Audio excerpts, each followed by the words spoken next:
আসসালামু আলাইকুম আহমতুল্লাহ বরকাতুহ। যে সকল ভাই বোনেরা মনে করে যে বিয়ের আগে ভালোবাসি, বিয়ের নিয়তে বিয়ে করবো, এটা হালাল হয়ে যাবে।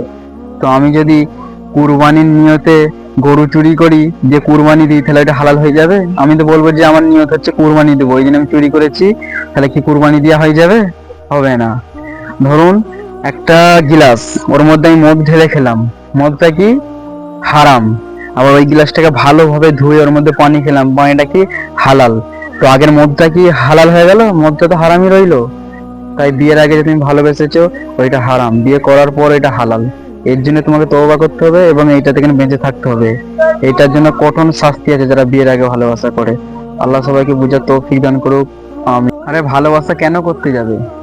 সেজ্জায় যে পড়ে বলবেন, আল্লাহ তুমি আমায় এমন একটা রূপবতী, রূপ সুন্দরী স্ত্রী দিও আল্লাহ, যাকে দেখলে আমার চোখ দুটো জুড়িয়ে যায়।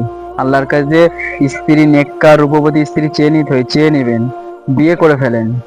অনেক সবাই বলে যে আগে সফল হয়ে নি তারপরে বিয়ে করব, না, আগে বিয়ে করো, আল্লাহ সফল বানাই দিবে ইনশা আল্লাহ।